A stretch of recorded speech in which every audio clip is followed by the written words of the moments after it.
Hi curious people, Maudia Yunda here.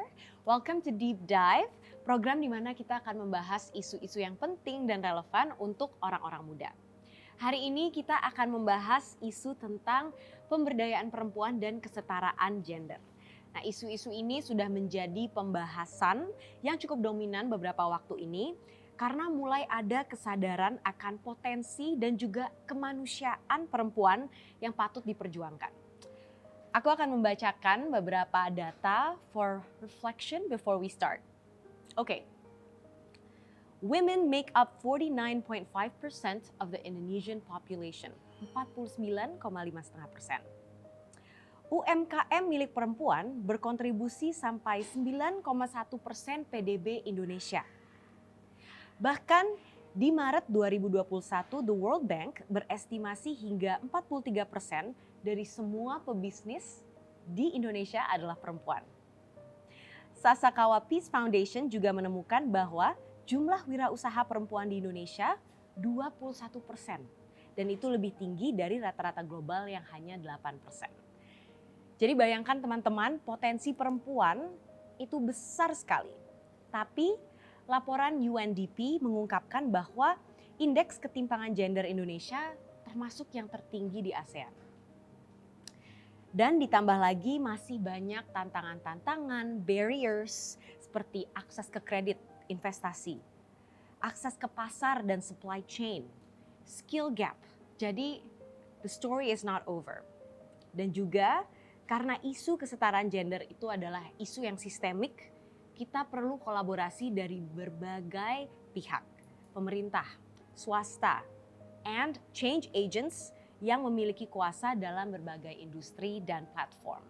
And we have those change agents today with us. Hari ini kita akan ngobrol-ngobrol bersama Alamanda Shantika. Hi. Hai Maudi. She's the founder and CEO of Binar Academy. Dan ada juga Mbak Yesi Yosetia, G20 Empower Chairwoman. Thank you for joining me today. Sama-sama, thank you. I feel very honored disandingkan dengan perempuan-perempuan yang sangat-sangat inspiratif di sini. Oke, kita ngobrol-ngobrol santai. And I think I'm gonna go first to Ala. So Ala ini kan sudah lama bekerja di industri STEM. It's a very male-dominated industry, and I imagine waktu pertama mikir masuk ke situ juga mungkin ada tantangan-tantangannya sendiri yang Ala harus hadapin gitu. Boleh sharing sedikit nggak sih tentang tantangan itu, entah sistemik atau sesuatu yang lebih cultural atau your own barriers? Iya. Kalau ditanya tantangan ya, mungkin karena aku lahir di lingkungan yang sangat suportif dan mungkin nggak semua orang bisa punya privilege yang sama juga kayak yang aku punya gitu ya. Dan kayak orang tuaku, kemudian juga lingkunganku juga gitu ya. Sehingga aku tuh nggak pernah punya kayak, oh teknologi nih tempatnya cowok gitu. Karena mungkin dari kecil ya, even kayak aku tuh nggak suka main boneka kan waktu kecil. Aku lebih suka main Tamiya, mobil-mobilan. Bahkan kayak dulu tuh Tamiya tuh ada dinamonya tuh aku kilik sendiri gitu lah. Pokoknya dimodifikasi gitu ya. Jadi dan orang tuaku sama sekali nggak pernah ngasih tahu kayak kamu anak perempuan harus main boneka, harus pakai baju pink, gitu. Dan itu kayak ya 34 tahun yang lalu ya, yang mungkin waktu itu masa-masanya masih ada gender inilah ya, separation gitu kan. Tapi orang tuaku udah sangat support banget gitu. Jadi waktu aku masuk akhirnya belajar pertama kali komputer gitu, itu waktu aku umur 13 tahun, 12 tahun, pertama kali internet masuk ke Indonesia, aku nggak pernah mikir bahwa barang ini tuh mainannya cowok gitu. Bahkan kayak dulu tuh aku bukan cuman bikin software ya, tapi benar-benar aku kayak ngebongkar komputernya gitu pakai obeng gitu, dan kayak papaku ngasih-ngasih aja gitu kan. Jadi buat aku kayak mungkin aku salah satu yang sangat privilege, dan akhirnya aku nggak ada punya pemikiran. Pertama nggak punya pemikiran bahwa teknologi adalah tempatnya cowok. Kedua juga akhirnya nggak ada tantangan apapun pas aku mau masuk sana karena semuanya sangat suportif. Even waktu aku baru aku sadar waktu masuk kuliah. Karena aku ngambilnya kan emang teknologi, terus pas di kelas kayak, ih kok ini cewek cuman 10%. Bahkan waktu itu kan aku ngambilnya double degree ya, matematik sama IT. Dan even kayak matematik juga mungkin sangat kecil juga kan ya, yang pengen masuk situ gitu kan. Jadi waktu itu kayak, ih kok ceweknya dikit banget di kelas gitu ya. Baru di situ 10% punya ya? 10, less than 10% Less malah than. gitu. Kayak baru di situ punya kayak, oh ini tempatnya cowok ya gitu ya. Itu pertama kali punya image bahwa teknologi tempatnya cowok. Tapi terus pas aku kerja juga kayaknya nggak pernah ada apa ya, mungkin dikucilkan gitu tuh, aku nggak pernah merasa hal itu gitu. Again balik lagi ya, ini aku bicara dari perspektif yang mungkin aku adalah salah satu yang sangat privilege gitu. Tapi memang kesini juga aku masih banyak dengar dari teman-teman gitu ya. Bahkan kayak di workforce tuh kadang-kadang kayak mungkin cewek punya kayak misalnya sesimpel masalah insurance gitu ya. Kalau biasanya kan kalau laki-laki itu bisa punya insurance dari kantor itu untuk family-nya gitu. Tapi kalau perempuan ya cuman untuk dia sendiri gitu. Padahal mungkin sekarang ada perempuan yang memang bekerja yang suaminya di rumah gitu kan ya. Nah, mungkin hal-hal seperti itu yang sebenarnya masih ada gitu. Tapi again buat aku sendiri, aku belum pernah merasakan pernah dikucilkan gitu sih Maudy. Jadi buat aku tantangan menjadi seorang wanita di dunia teknologi itu aku nggak pernah ngerasain itu gitu. Jadi aku nggak pernah bisa cerita sebenarnya gitu. Oke. Jadi karena memang dari kecil, dari support system dan community memang nggak pernah mengkotak-kotakan Betul. itu tadi gitu ya, bahwa teknologi itu dunia laki-laki. Jadi ya kamu nggak pernah merasa ada hambatan untuk pursue a certain role, a certain function or whatever it is. Aku rasa kayak pengalaman individu itu memang sangat bergantung dengan specifically komunitas atau juga support system yang dia miliki dari kecil dan juga upbringing gitu ya. Tapi mungkin aku rasa we can talk about the way that it shows up in institutions gitu. Kayak banyak yang membahas juga bahwa isu kesetaraan gender ini seperti yang insurance and like these little differences itu jadi systemic gitu, dan ada the role of these institutions, entah itu schools, workplace gitu ya. Ala kan founder of a coding school bisa dibilang, atau an institution that teaches digital skills, ya kan?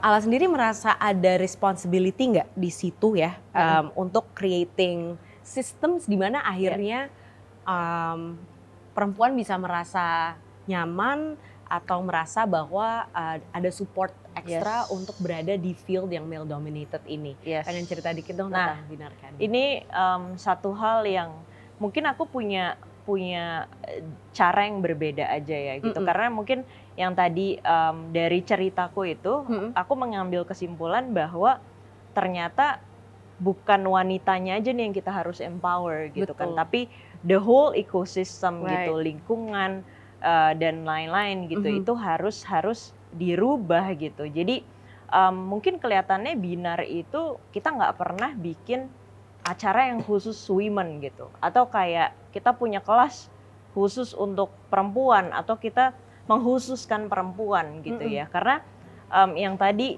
based on my experience gitu, aku nggak pernah punya pemikiran kayak oh perempuan tuh beda gitu kan ya. Jadi my first step adalah aku tidak mau membedakan perempuan dulu. Nah ini mungkin banyak orang yang mengira bahwa aku nggak peduli sama women empowerment gitu ya, tapi sebenarnya aku punya cara yang berbeda aja gitu ya. Jadi pertama itu, nah akhirnya apa yang kita lakuin selama ini? Jadi di tahun pertama Binar itu students kita yang cewek cuman 10%, dan waktu itu akhirnya dari sampel 10% ini aku ngelakuin research gitu ke mereka. Kayak aku tanya kayak kenapa kalian mau masuk ke dunia digital yang notabene laki-laki. Mereka menjawab karena mereka bisa ngelihat salah satunya aku sebagai role model mereka, yang mana kayak oh Mbak Ala aja bisa masuk ke dunia teknologi, kenapa aku enggak gitu. Dan mereka mulai ngelihat kayak ada beberapa sosok perempuan di teknologi gitu. Nah dari situ akhirnya aku mengambil kesimpulan bahwa oh mungkin yang harus aku lakukan adalah lebih mengangkat banyak wanita-wanita di dunia teknologi yang mungkin selama ini belum keangkat gitu kan.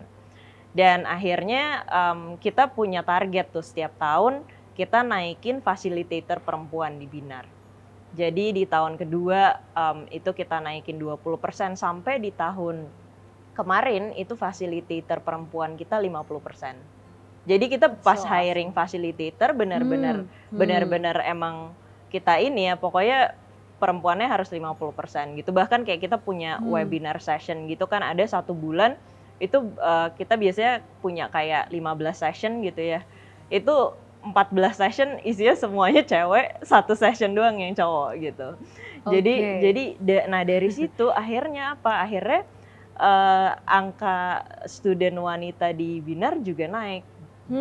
Di sekarang itu student wanita kita udah 40% dari 10% gitu. I love that. Nah jadi itu ya balik lagi mungkin aku mencoba untuk nggak reinventing the wheel, tapi gimana caranya aku mencari lagi sebenarnya yang harus aku lakukan nih dengan cara lain nih apa gitu ya. Mungkin ada cara lain yang bisa aku lakukan gitu untuk naikin mengenai ini dan itu dari sisi students ya. Jadi kita udah naikin dari 10% ke 40% within 4 years.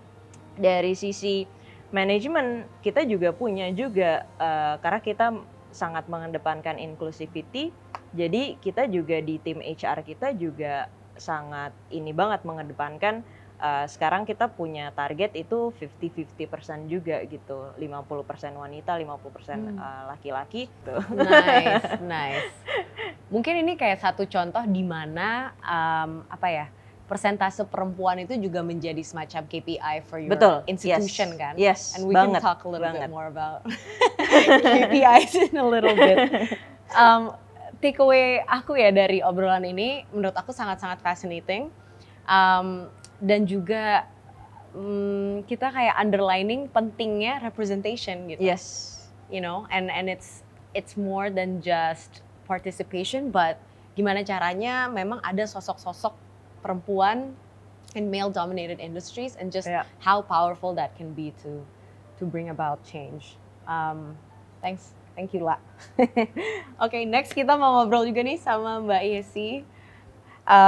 Nah Mbak Yesi kan juga bekerja di salah satu bidang yang rekat dengan teknologi yaitu telekomunikasi. Jadi buat teman-teman, Mbak Yesi, correct me if I'm wrong, Director and Chief Strategic Transformation and Information Officer di salah satu perusahaan telekomunikasi terbesar di Indonesia.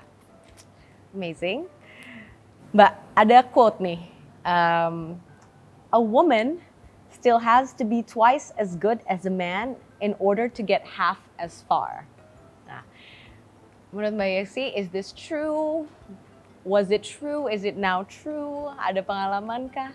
Oke.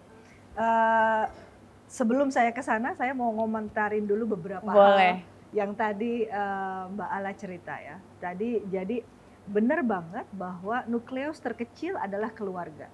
Jadi ini juga mungkin jadi pesan Maudy untuk curious people bahwa mereka yang baru mulai start family atau coba untuk secara conscious tetap memberikan opportunity yang sama dengan berangkat dari sana. Jadi kalau Maudy tadi tanya, oke, sepanjang perjalanan karir saya kerasa nggak sih harus kerja 2 kali lebih keras dibandingkan dengan counterpart saya gitu ya.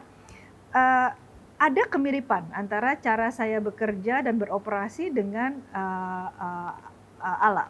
Oke. Karena mungkin tanpa kita sadari kita tidak terlalu peduli. Ya, jadi kita bekerja keras aja gitu kan.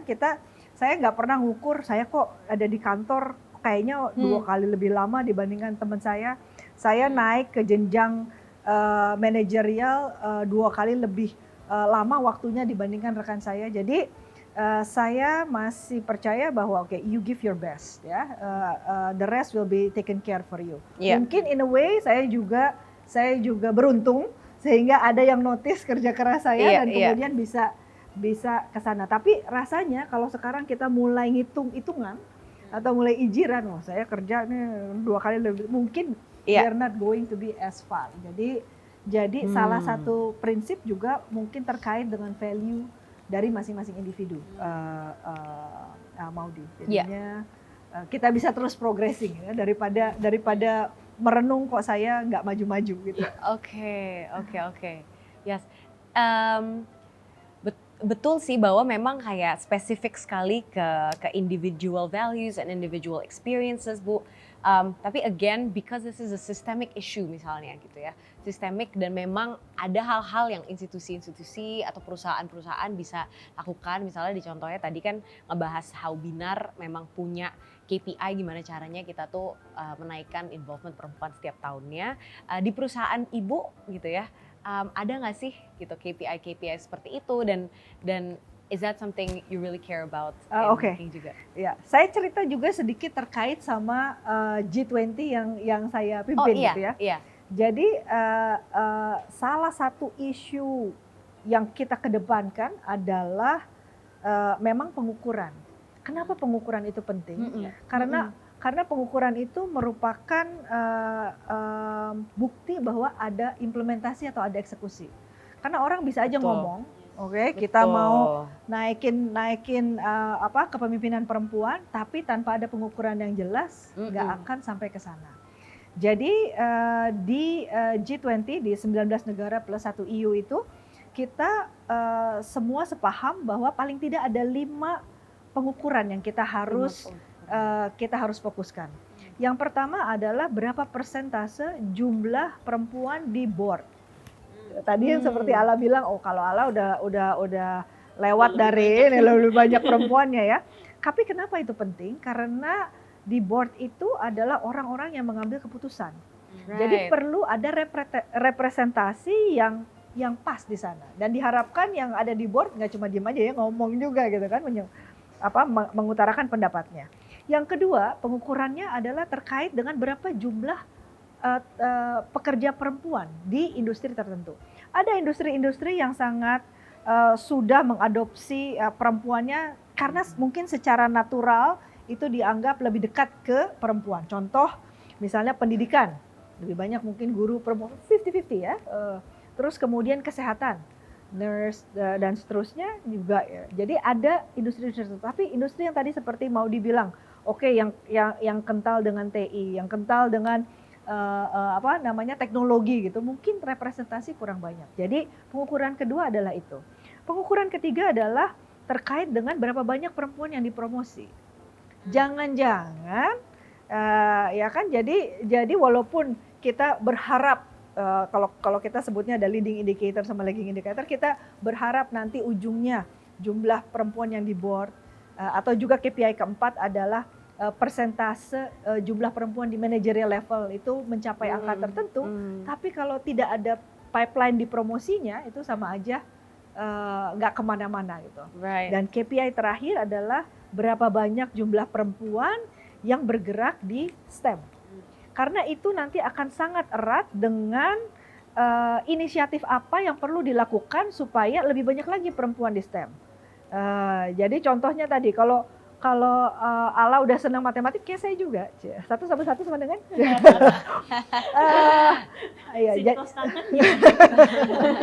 Jadi menumbuhkan dari kecil gitu, anak-anak juga senang, anak-anak perempuan dan laki diberikan kesempatan yang sama untuk di STEM, itu akan lebih terbuka untuk pekerjaan-pekerjaan yang memang membutuhkan keahlian tertentu di sana. Paling tidak perempuan itu juga harus dibekali dengan leadership skill supaya mereka bisa pede untuk memimpin rekan-rekannya yang STEM. Kalaupun dia tidak punya background STEM misalnya, tapi harus bisa berada di depan dan memimpin rekan-rekannya yang di sana. Jadi mungkin itu. Kalau ditanya tadi Maudy, apakah ada yang sama di perusahaan saya? Tentunya gitu ya. Jadi kita punya proses yang sangat disiplin untuk melihat talent management, ya, talent development. Berapa banyak sih yang sudah disiapkan pipelining dari sisi suksesor misalnya. Dan di sana juga kita lihat berapa banyak perempuannya. Dan saya bilang kenapa bisa disiplin, karena semua direktur itu meluangkan paling tidak setiap bulan itu ada satu session untuk kita bahas mengenai talent. Gitu ya. Jadi udah pasti kalau direkturnya punya perhatian sedemikian, tentunya seluruh organisasi akan terbawa dan juga mempunyai konsistensi yang sama. Jadi gitu, Maudy. Oke, wow. Iya, itu salah satu prioritas dari G20 Empower ya Bu ya, tadi Betul. pengukuran tadi. Dan memang jujur waktu aku pertama kali membaca dan melihat itu, yang pertama itu yang paling exciting buat aku karena biasanya banyak perbincangan soal isu kesetaraan gender in the workplace itu tadi lebih aspirasional mungkin ya gitu. Dan dengan benar-benar kita turunin ke pengukuran apa nih, eksekusinya seperti apa, I just think that's really powerful Nambahin and sedikit. impactful. Oh ya. Nambahin sedikit, yang perlu kita banggakan bersama di presidensi Indonesia ini kita telurkan 2. Jadi kalau ditanya tagihannya dari Sherpa, mana concrete deliverables-nya? Yang pertama adalah di presidensi Indonesia ini kita sudah bisa membuat dashboard bersama dengan ILO dan OECD di mana KPI tadi itu berada. Sehingga jadi dashboard, annual report, iya. Karena apa? Kalau ada laporan, ada dashboard, itu kan meningkatkan ini ya, peer pressure ya. Iya. Iya kan? Kalau misalnya salah satu negara ada KPI-nya yang belum tercapai, dia kan malu ya. Besok-besok kelihatan lagi kan tahun depan, wah ini masih agak ketinggalan. Jadi nanti juga pemerintahnya harus berpikir apa yang perlu dilakukan secara policy dan regulation untuk meningkatkan itu. Itu adalah legacy kita. Yang kedua adalah terkait dengan playbook. Pada saat kita bicara, perusahaan ini adalah 5 KPI yang harus kita monitor. Terus mereka bertanya, bagaimana caranya gitu kan? Nah, sejak presidensi yang kemarin Italy, kita sudah mengumpulkan lebih dari 130 best practices dari sekitar 23 negara. Di tahun Indonesia kita mengumpulkan lebih dari 75 tambahan. Dan best practices itu adalah kayak contekan. Sehingga kalau ada perusahaan mau meningkatkan KPI, misalnya meningkatkan KPI tingkat manajerial perempuan, nggak usah reinvent the wheel. Nyontek aja gitu kan. Oh iya, best practices yang dilakukan oleh perusahaan ini kayak gini, kayaknya cocok nih sama perusahaan saya, udah bikinin aja policy ke sana. Oh iya, perlu ada daycare misalnya. Oke, bikinin gitu. Oh, perlu sekarang maternity leave ya 6 bulan, paternity leave misalnya gitu, udah tinggal nyontek aja. Jadi paling nggak 2 itu yang akan membantu dan menjadi relevan pengukuran itu ada. Jadi juga kita kasih toolsnya gitu ya, nggak cuma dikasih ini dikasih target tapi nggak dikasih toolsnya, nggak kemana-mana juga. That's so cool. Jadi ada dashboard yang meningkatkan transparency and accountability. Betul. Terus ada playbook juga. Jadi there's guidance and jadi nggak ada lagi alasan nggak bisa kan? Effortnya tuh iya bener. I like that. Mungkin buat curious people, aku mau ngasih sedikit konteks lagi tentang G20 Empower ini. Jadi G20 Empower ini adalah aliansi antara pemerintah dan juga swasta ya Bu ya, untuk bersama memberikan pendampingan dan mendukung kemajuan kepemimpinan perempuan gitu di perusahaan-perusahaan. Just for more context. Nah, Bu, ada data dari The World Bank bahwa salah satu tantangan perempuan terbesar itu adalah ada beberapa. Ada access to credit, ada access to even business networks, and the lack of skills atau skill gap ya. Ini semua menjadi hambatan bagi perempuan untuk misalnya bisa masuk ke dunia kerja ataupun mungkin starting their own business. Terus ditambah lagi juga mungkin ada cultural barriers. Itu mungkin yang pengen dibahas juga di sini. It's actually mentioned in this research bahwa karena perempuan memiliki double burden di Indonesia, itu juga menjadi kesulitan tersendiri dan cukup spesifik, yaitu double burden itu di mana perempuan tetap harus bekerja juga, tapi juga ada ekspektasi bahwa perempuan bertanggung jawab sepenuhnya tentang pekerjaan rumah tangga. And time is a constraint, right? Pastinya kita semua punya waktu yang limited, dan dengan double burden itu pasti ada waktu yang diambil dari juga usaha ataupun pekerjaan yang lain itu. Do you have any thoughts on that? Mungkin Mbak Iya, Yesi Mbak yang Yesi. lebih paham ya.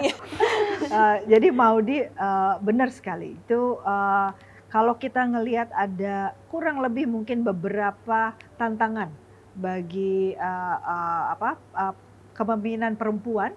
Salah satu yang terbesar adalah double burden. Jadi caregiver itu, walaupun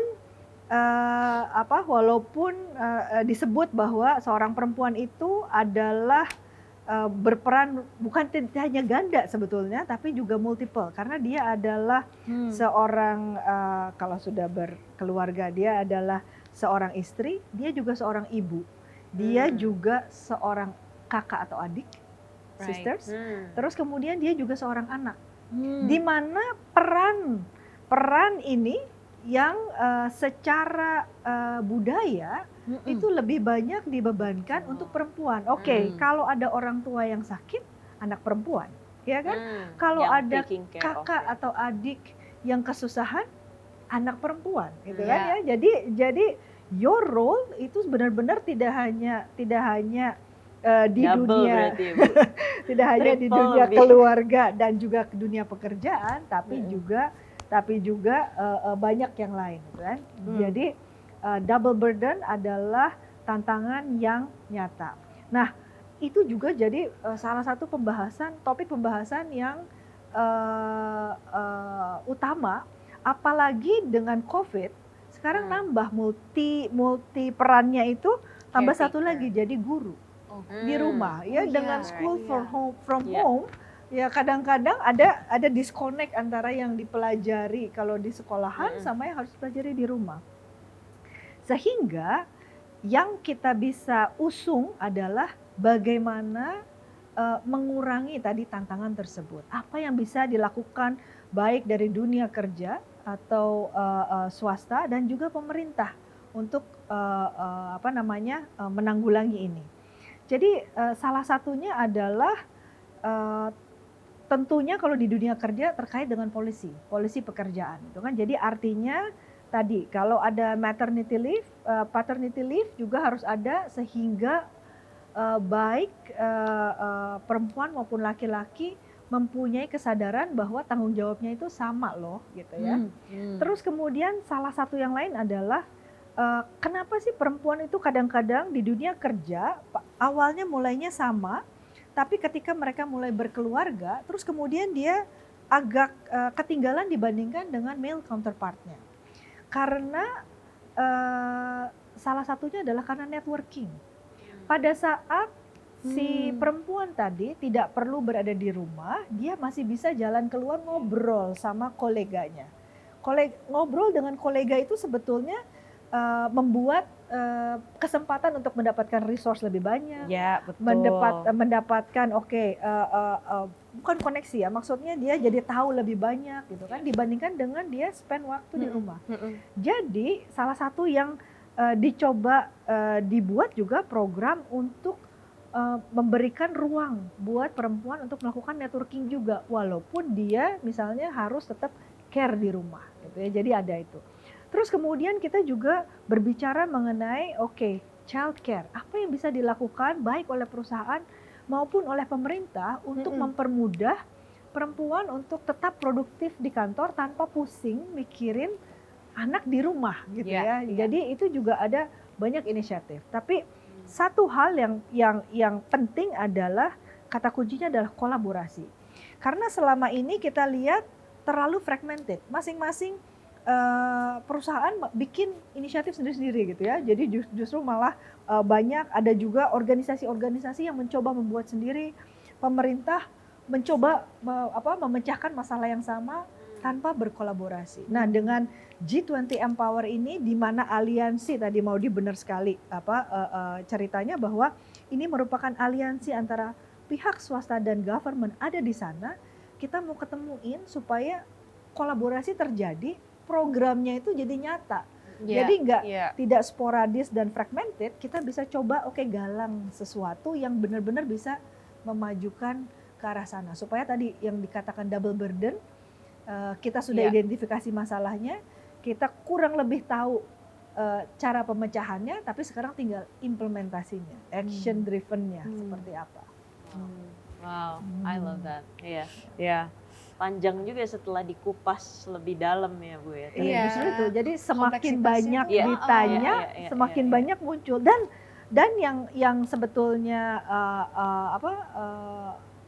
agak mengagetkan saya, ini bukannya hanya di 1-2 negara. Pada saat kita bicara mengenai ini di G20 dengan sekian banyak negara, ternyata baik developed country maupun developing country, tantangan yang dihadapi itu sama. Jadi sebetulnya kalau kita bersama-sama mencoba memecahkan ini lebih mudah dong gitu ya. Iya. Dalam perbincangan-perbincangan itu ada semacam knowledge transfer, knowledge sharing nggak sih Bu, yang memang akhirnya membuat Mbak Yetsi juga mikir kayak, that's a really good idea that we haven't thought about, yang udah dilakuin di negara apa gitu misalnya. Jadi benar sekali Maudi. Jadi selain kita punya rapat pleno yang isinya coba membahas tadi, kalau kita maunya ke sini kurang lebih apa yang harus disetujui dari semua negara G20 ya.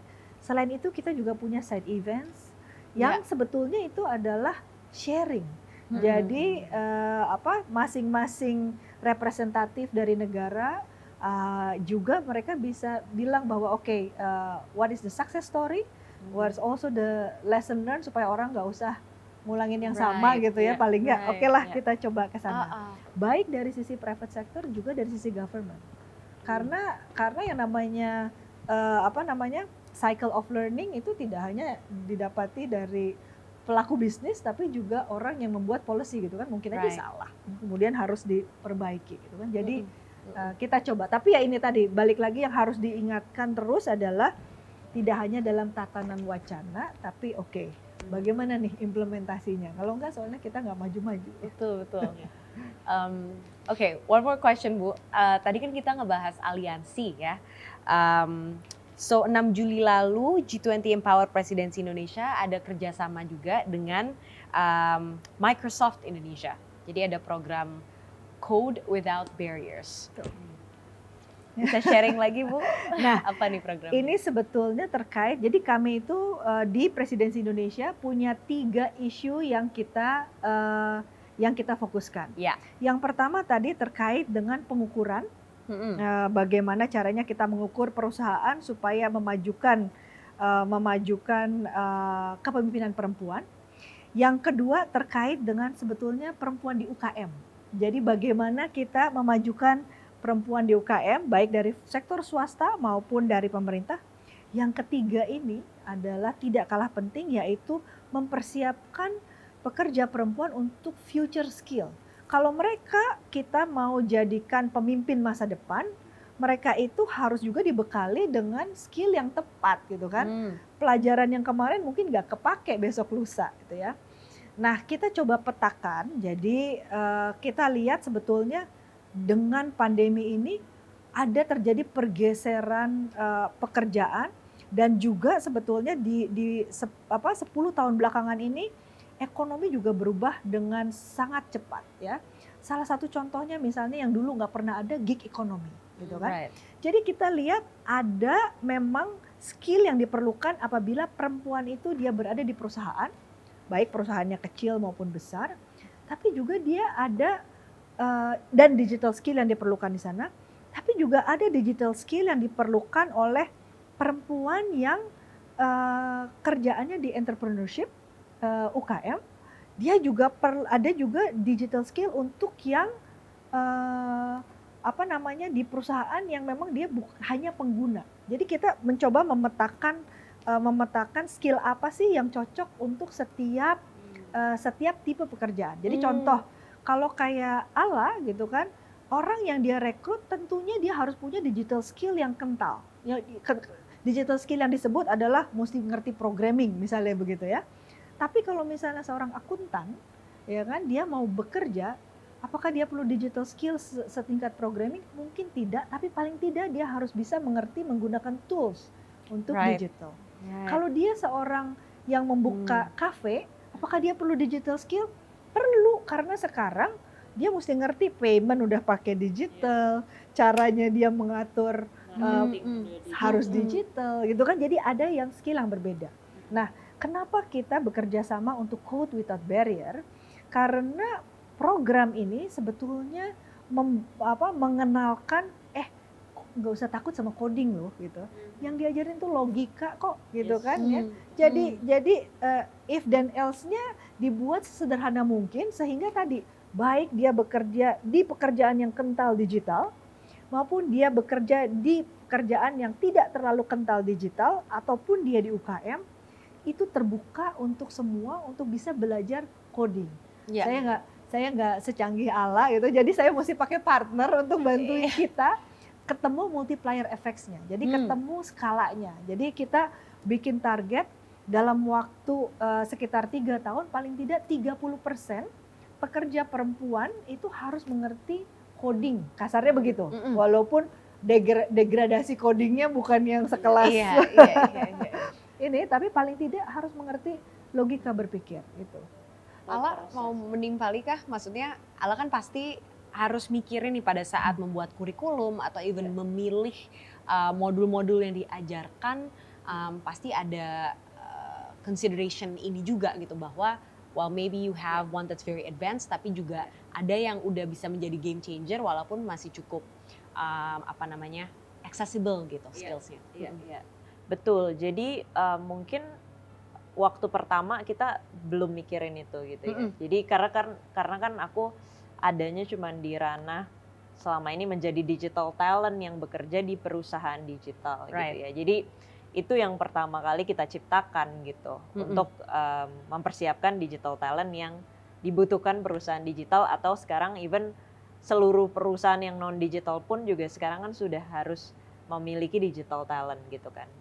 Tapi seberjalannya waktu gitu ya, tiba-tiba banyak nih orang-orang dari berbagai macam profesi masuk ke Binar. Bahkan kayak kita punya dokter yang tiba-tiba masuk kelas UI UX design research. Dia pengen tahu gimana sih untuk membuat pasiennya punya experience lebih bagus gitu ya. Dan benar banget tadi aku agree banget sama Ibu Yesi mengenai sebenarnya digital itu adalah ngajarin thought process gitu. Jadi yang kita desain kurikulum kita desain juga tuh bukan melulu kayak orang karena kalian belajar digital skills semua solusi harus digital gitu. Karena ternyata permasalahan yang kita hadapi nggak selamanya solusi atau inovasi itu adalah bentuknya harus aplikasi gitu kan. Sekarang kan banyak sekali seperti itu ya, kayak apa-apa mau nge-solve apa-apa bentuknya aplikasi. Tapi ternyata enggak gitu, kayak aku di rumah sakit ya, aku salah satu komite di rumah sakit gitu ya. Oh ternyata ada kesulitan pasien pas datang kurang sign-nya gitu kan ya. Bukan selalu harus kayak harus ada sign di aplikasinya gitu, tapi ternyata ya udah kita nambahin sign offline aja gitu di dalam rumah sakit ya gitu, hal-hal seperti itulah ya. Jadi intinya balik lagi kepada ternyata belajar digital itu bukan semuanya melulu belajar coding, tapi belajar memiliki thought process. Karena itu yang sedikit cerita gitu ya, kayak selama aku di STEM dan selama bekerja sama orang-orang STEM, aku ngerasain perbedaan yang lumayan signifikan dalam artian kayak kita itu, aku sebagai engineer kalau mikir tuh benar-benar very structure gitu kan ya. Kayak ya kita cuma tahu kayak if else proses gitu, selalu kayak based on process gitu kan ya. Terus kayak aku tiba-tiba waktu itu kerja sama orang, aku pindah divisi, kerja sama orang yang bukan engineer gitu. Itu kayak otakku langsung kayak boom gitu, kayak wow, ini orang-orang gimana ya kerjanya gitu, kayak karena nggak ada prosesnya gitu kan. Oke. Nah jadi itu mungkin perbedaannya, dan again kita itu di digital sebenarnya ngajarin thought process, dan benar banget kayak setelah ternyata kayak kesininya tuh lebih banyak lagi orang yang pengen belajar digital, even kayak UMKM, entrepreneur yang punya UMKM gitu, karena mereka perlu sekarang ngejual produknya lewat marketing digital gitu. Akhirnya lebih broad lagi nih ternyata sekarang gitu. Dan benar banget akhirnya kita juga sekarang mau mulai bikin kelas yang oke, ini kita kotakan, yang ini intermediate yang memang untuk orang menjadi digital talent, atau memang untuk sekedar ya udah pokoknya menerapkan digital di kehidupan sehari-hari gitu kan. Right. Simple kayak karena sekarang udah mulai yang tadi benar banget Ibu Yesi bilang mengenai dashboard.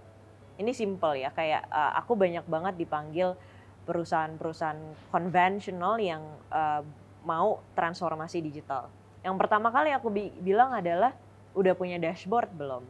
Gitu. Karena ternyata sekarang itu ya penting banget kita untuk punya matrix gitu kan. Jadi digital itu salah satunya ngebantuin kita untuk data itu semuanya udah ada di digital. Kalau dulu mungkin mau bikin report sebulan sekali itu mesti nge-pull in data dari sana sini ya Bu. Apalagi aku di hospital ya, di rumah sakit. Itu tuh data pasien tuh masih di kertas gitu kan. Pernah gak sih ke rumah sakit yang kayak kita mesti ngisi kertas gitu kan. Dan sekarang udah masuk digital, dan akhirnya ya itu tadi kayak salah satunya untuk ngebaca dashboard itu aja adalah sebuah skill baru yang harus kita pelajari gitu. Nah ini jadi hal-hal ini yang memang sekarang itu perkembangannya sangat cepat banget ya, semakin cepat semua perkembangan.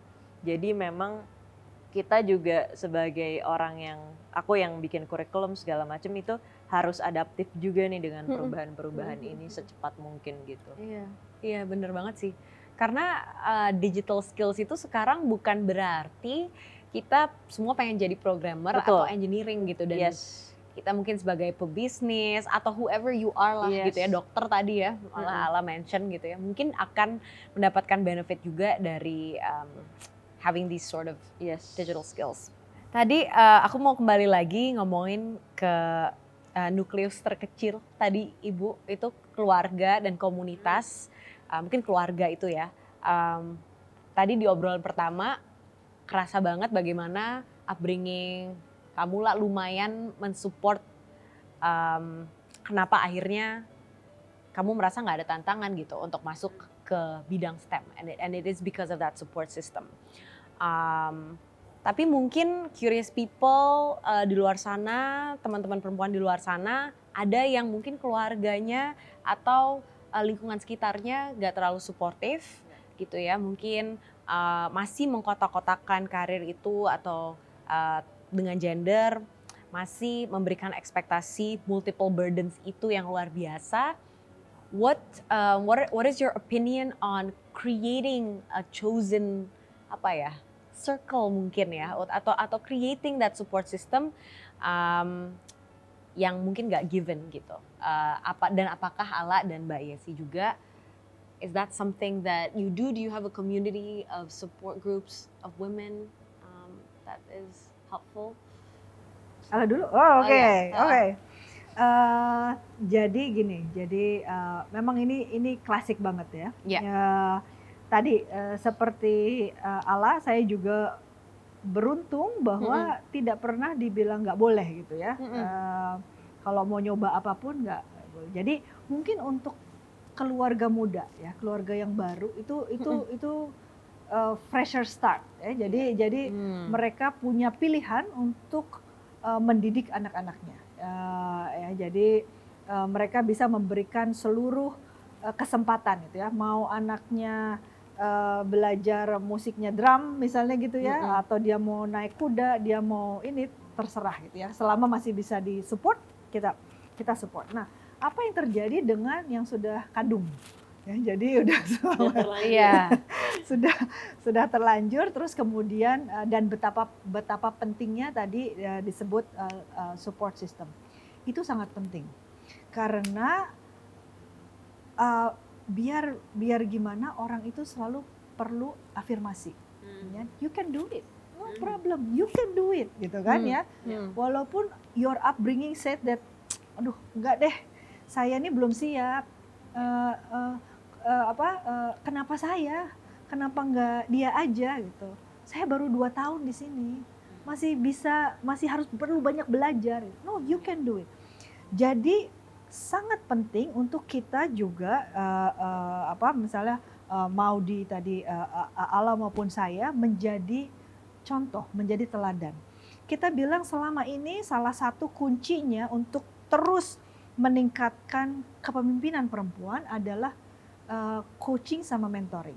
Mentoring mungkin lebih ke arah tadi functional skills. Kamu kurang apa? Oh, kamu kurang leadership skill ini. Leadership skill yang mana? Negotiation, saya bisa bantu kamu di sini. Coaching itu lebih ke arah sampai sadar sendiri, oh sebetulnya ini bisa. Tapi sekarang yang juga penting adalah sponsoring. Jadi pada saat saya punya misalnya beberapa coaching maupun mentee, saya bisa lihat dari ini yang punya eagerness untuk belajar, yang punya eagerness untuk terus maju, I will make you success. Are you in this with me? Kalau iya, let me sponsor you. Gimana cara sponsornya? Ya semudah, saya ketemu orang, saya ajak aja.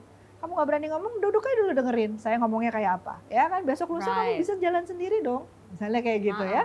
Terus kemudian pada saat ada kesempatan ingat, oh iya, dia nih mau ke sini.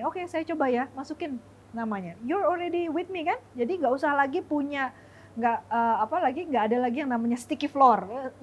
Saya belum bisa, besok aja, lusa aja gitu kan. Jadi mereka juga harus jadi tadi fungsi community atau fungsi tadi supporting system sangat perlu untuk tadi mendorong teman-teman yang tadi udah kadung gitu ya. Jadi sudah punya di kepalanya bahwa I cannot do it. Wow. Yes. Jawabanku kurang lebih sama persis sih sama Bu Yesi ya gitu ya. Pertama memang lingkungan itu kan ternyata yang penting banget gitu ya, dan orang yang ibaratnya udah ada di tempat satu lingkungan yang bisa kita bilang kayak lagi di lumpur gitu ya, harus cari lingkungan yang air bersih gitu gitu ya. Jadi mencoba untuk keluar dari situ dan mungkin bukan keluar ya, karena sometimes kayak keluar kalau misalnya lingkungan tersebut adalah keluarga, gimana kita keluar dari keluarga gitu ya. Tapi gimana caranya kita cari lingkungan baru yang sangat suportif gitu kan. Dan ini juga yang aku banyak lakukan juga sama timku gitu ya, yang perempuan gitu ya, gimana benar-benar mendorong mereka. Karena waktu aku masih, timku adalah engineer gitu ya, dan 5 tahun, 6 tahun yang lalu, again timku 10% yang wanita di engineering team gitu ya, di programmers, dan aku pengen ngangkat mereka jadi leader gitu ya, ini yang perempuan-perempuan gitu ya.